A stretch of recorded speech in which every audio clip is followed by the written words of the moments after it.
Tonight, Mike Babcock gets the boot after the Maple Leafs' 6-game losing streak. Wasn't an easy conversation to have, and it wasn't pleasant. It's unfortunate. I really like Babcock. It was his time, though. The coach of the Marlies set to take over behind the bench. We'll have all the reaction from Leafs Nation. Plus, and something has to be done about it, because you know what? It's forcing tenants into homelessness. with their rent set to skyrocket, these tenants are calling foul on their landlord. And displaced students from York Memorial Collegiate Institute treated to a concert today. They've been out of their school since it was gutted by fire last spring. Good evening, I'm Mike Wise. Mike Babcock's 5-year stint as head coach of the Toronto Maple Leafs came to an end tonight.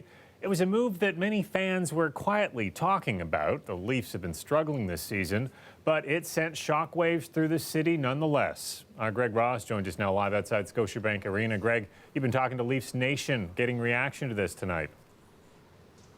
Yeah, Mike, I think some of those fans are still in shock. I think others will tell you that they saw this coming, and some were even calling for Babcock to be fired because of the problems the Leafs have had this year. But it's a huge contrast from the way things were back in 2015 when Babcock signed that blockbuster 8-year, $50 million contract with the Leafs. It was considered a huge turning point for the franchise because many believe that he was the right man to lead this team out of this Stanley Cup drought that has lasted more than 5 decades. They believed that he was the right guy, so you can imagine many of those fans are having some mixed emotions about this departure tonight.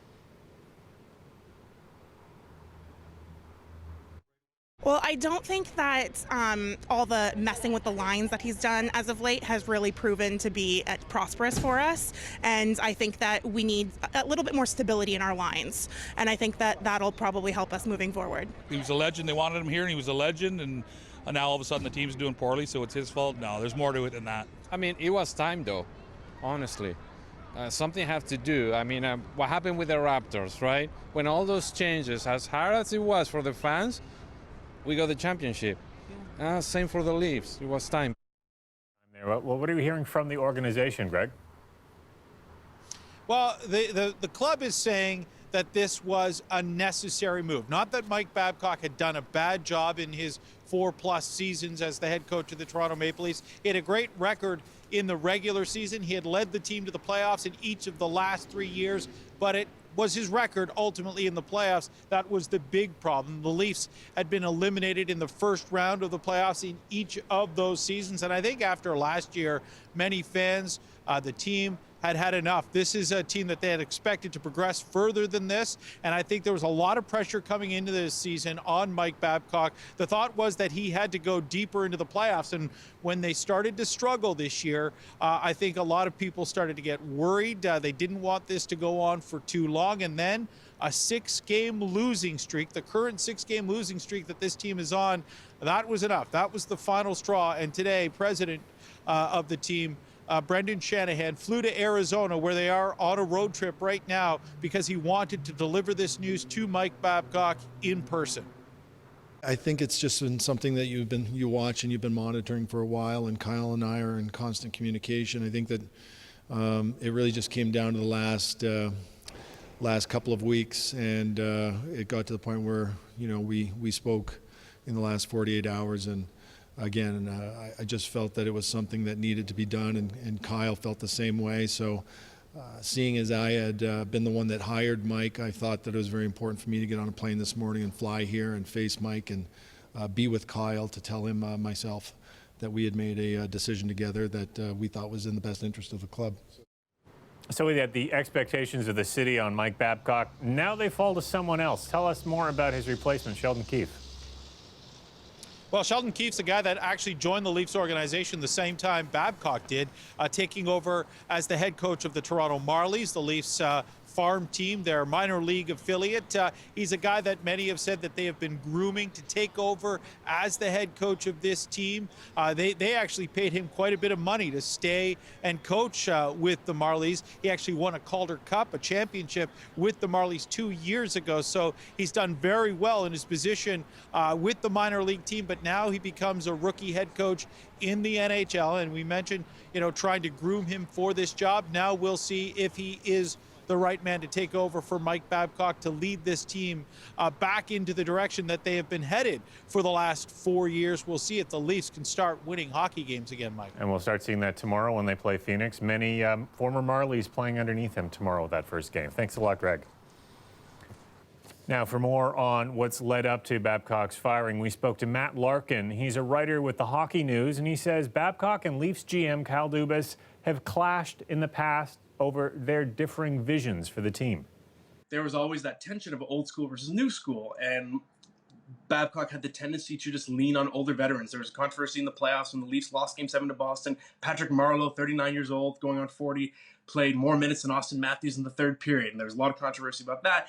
And just little things like, you saw Babcock was insisting on playing Frederik Andersen starting goalie in the first game of every back-to-back, regardless of whether the opponent in the second game was harder. And the Leafs had not won the second game of a back-to-back all season. So little things like that where I think there was sort of an inherent old school, maybe stubbornness, if you want to get that strong with your words, on the part of Babcock. And you saw gradually Kyle Dubas was removing the sort of old school veteran players from the team year after year, kind of taking the Babcock players off the board in favor of Dubas type players, which are more finesse oriented players. So you could sense that what the coach wanted to do, what the GM wanted to do, they just weren't congruent with each other. So it was only a matter of time, I think, before one of them had to go. And now with the big losing streak, it's the perfect opportunity. And as we said, all eyes will be on tomorrow night's game. But we want to turn now to the day's other news. At Queen's Park, the opposition is calling for the Auditor General to investigate the full costs of those canceled green energy contracts we told you about last night. Will the Ford government take action today to ensure transparency and ask the Auditor General to conduct a complete review of the total costs of these cancelled contracts? We will not be deterred from our efforts to continue to ensure that this system, our energy system, is simpler, less complex, Mr. Speaker, and more affordable. Now, the PC government is spending more than $250 million to pull out of energy contracts signed by the previous Liberal government. The NDP says that number could climb, and it wants a review of just how much it will cost taxpayers. The energy minister today not promising a review. Instead, he defended the canceled contract, saying it'll make electricity more affordable.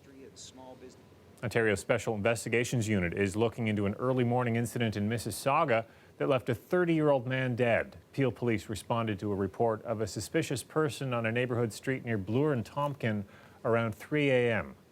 There was a fellow running up down the street here, screaming and hollering, whatever. And he was on my property, on my lawn here, my driveway. I thought he was going to break in, and I phoned the police. And officers found that man in the backyard of a house. The SIU today said a struggle ensued, and the man was tasered. He was taken into custody where he lost consciousness. He was then taken to hospital where he later died. And a Toronto police officer involved in the arrest and release of Bruce MacArthur back in 2016 entered a not guilty plea today to disciplinary charges. Sergeant Paul Gauthier is charged with insubordination and neglect of duty. It's alleged he mishandled a complaint by a man who claimed MacArthur had tried to strangle him by not obtaining a video statement of the complainant or photographing the injuries. Now, the complaint came about 2 years before the arrest of MacArthur, who is now serving a life sentence in prison for the murders of 8 men. Gauthier previously released a 2-page letter adamantly disputing the charges.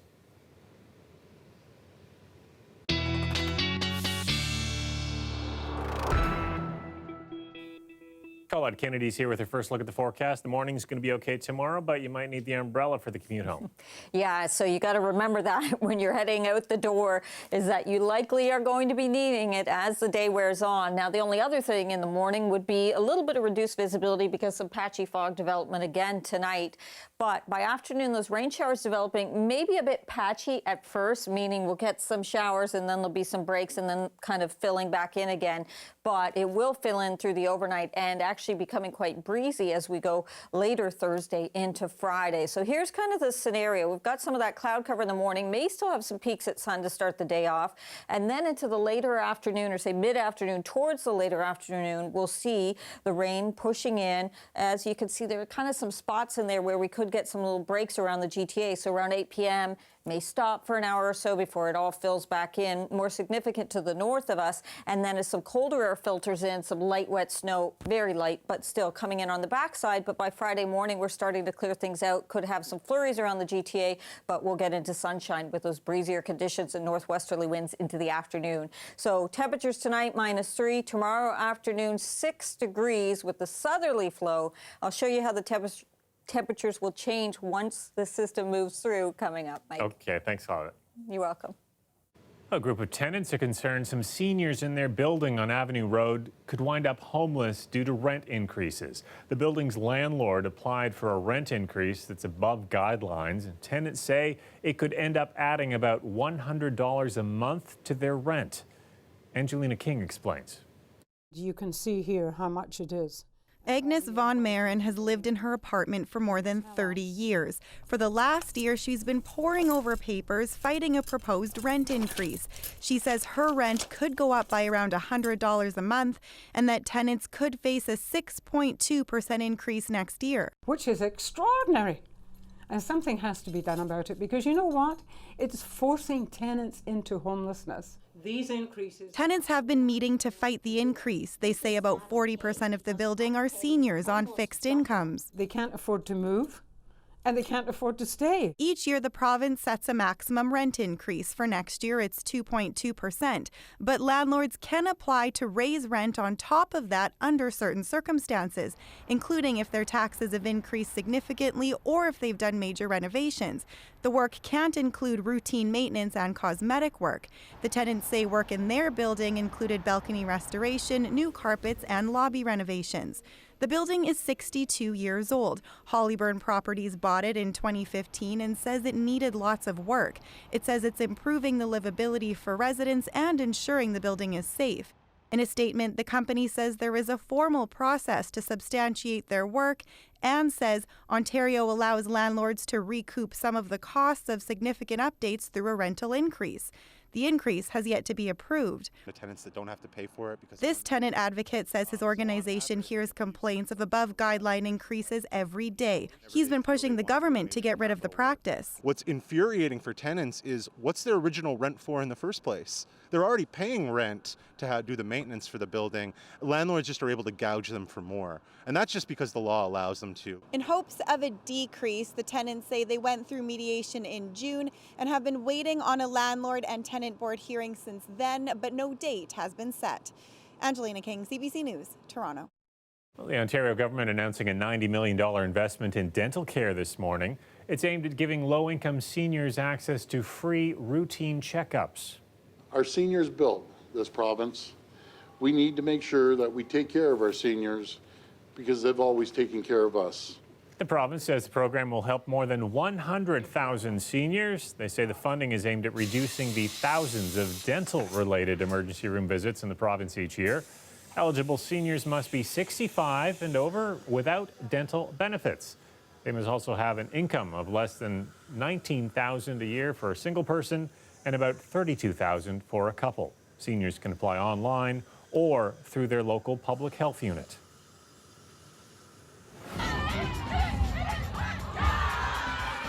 Well, it was time to cut loose for these students at York Memorial Collegiate after a stressful end of the year. Their school burned down last spring.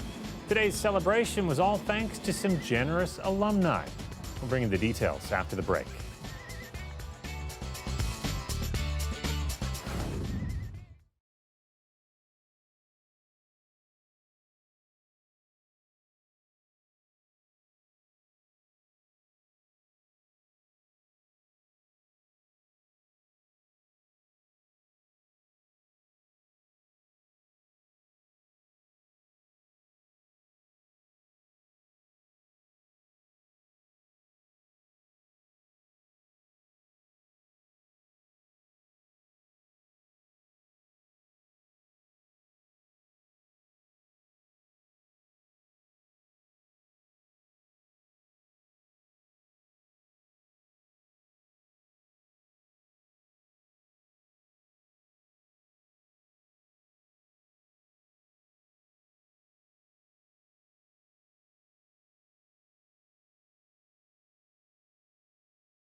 Well, this was York Memorial Collegiate Institute back in May when a fire tore through the school, causing serious damage and displacing hundreds of students and staff. Well, now the community is coming together again to fundraise and rebuild. York Memorial Collegiate is a shell of the school it once was, but today students got a morale boost. Local performers treated the students, now relocated, to a concert. And as Ali Chiasson tells us, the idea came from some dedicated alumni. Me and a lot of old schoolmates texted each other, and I just said that, I wanted to do something, after this all settles down and see if I could be of any help to the school that helped build me. Out of the ruins came an idea. York Memorial alum William Nguyen assembled a crew to put on a show for the displaced York Memorial students in their new school in the old Scarlet Heights building, which was a fixer-upper to say the least. So they've been abandoned for about 2 to 3 years. So when we wanted to plan out this concert, we realized that these lights actually don't plug into anything. There was actually nowhere to plug power in. The effort isn't lost on students. You guys deserve a little fun. Yeah. Or staff. It was like watching your second home burn down. It's starting to create a sense of normalcy for them, and not seeing it so much tied into the school, the spirit, but really in the people. Whoa, that's really profound. In the crowd today, I spotted a familiar face. Can I have a hug? It was actually really nice. I'm so happy we're doing okay. And the last time we talked, we were looking through your backpack and it was soaked. Yeah, it was soaked. And we weren't sure if we could save your laptop. What happened with it? No, it's broke up. It's over. I had to buy a new one because, it wasn't working. My papers were all wet. I remember. And they expect us to have exams? You're crazy. In the end, they didn't have to write the finals that week. And for the most part, were able to start fresh after a difficult year. And then the school just burns down. Like, what? But then now it's just, we're all enjoying ourselves, which is very good. I wish I had something like this when I was in high school. I'm very honored to be able to do this, for a school that I once went to. Nguyen managed to raise $22,000 to give back to students who may have lost some possessions, but not their spirit. Ali Chiasson, CBC News, Toronto. Ross and Hollis Jefferson takes it back from DJ. Sky is throwing it down. Nice play. Coming up, we'll talk about that other major MLSE sports team, the Raptors. Can they keep their home winning streak alive? Highlights when we come back.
The weather update is brought to you by Train, the most reliable heating and cooling brand. It's hard to stop a train.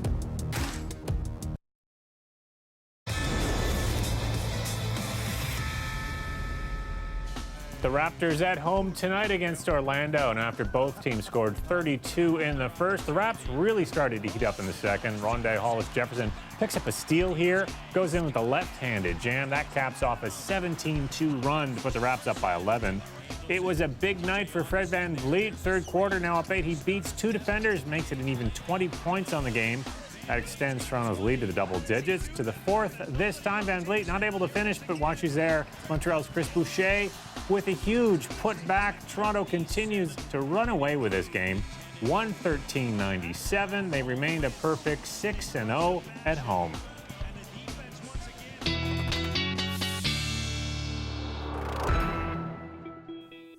Colin Kennedy's back with her extended forecast. You know, after all that cold weather last week, it's nice to see temperatures back to where they sort of should kind of be for November. Yeah, it feels like forever since I've been able to say the temperatures are above seasonal with some of our readings today. That was the case. And also, just since we've happened to be above 7 degrees, that kind of seems like forever. Well, it's only been 10 days.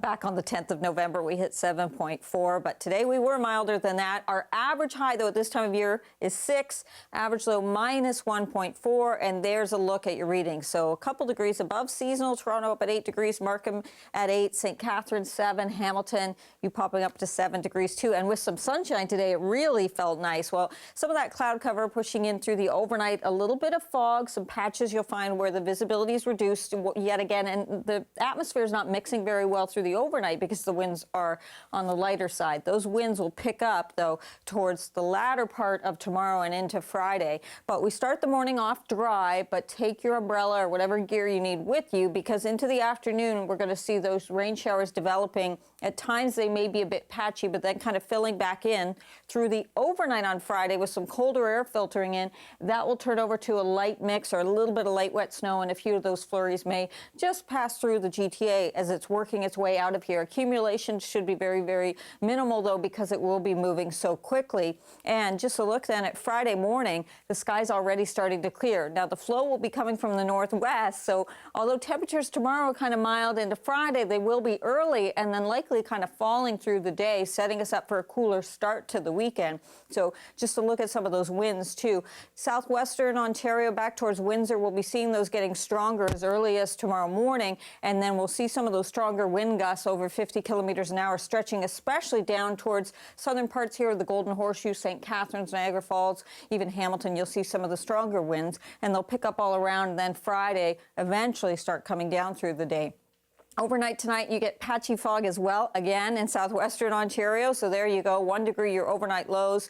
And tomorrow afternoon, those highs approaching double digits, 9 degrees into Windsor, but with that rain developing and those winds quite gusty. And overnight in the GTA, minus 3. And the temperature a little bit milder as you're closer towards the water, but we are going to see some colder air tonight. We rebound pretty nicely tomorrow afternoon. Unfortunately, it comes with those wet conditions moving through. And then a look at Friday. Temperature, as I say, look at overnight Thursday into Friday. It's 5, but Friday afternoon 4, because it'll be falling through the day. Getting into some sunshine Saturday, the cooler day, 3 degrees, and some light snow possible Saturday night into Sunday. Right now, the timing keeps it in the overnight hours. And then Sunday into Monday, Mike, those temperatures are going to be coming back up and settling for a few days, which will be really nice. We like that, a few days above normal. Thanks a lot, Colette. You're welcome.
How much would you pay for this original Picasso painting?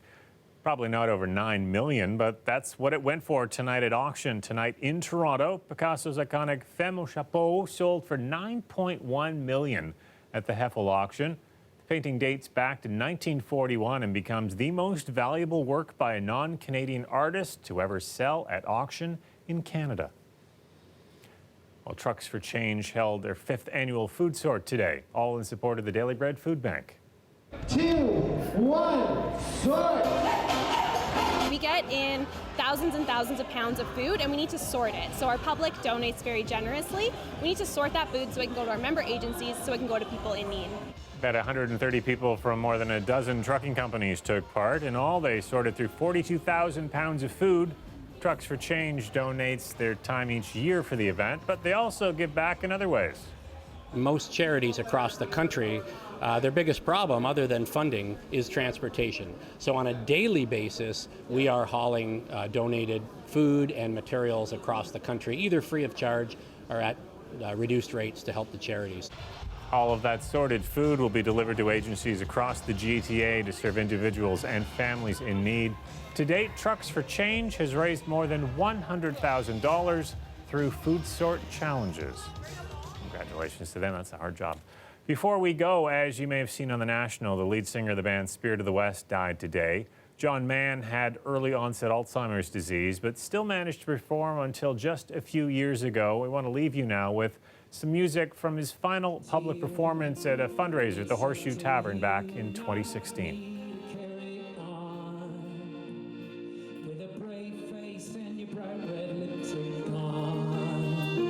These are the instructions you should follow should I die.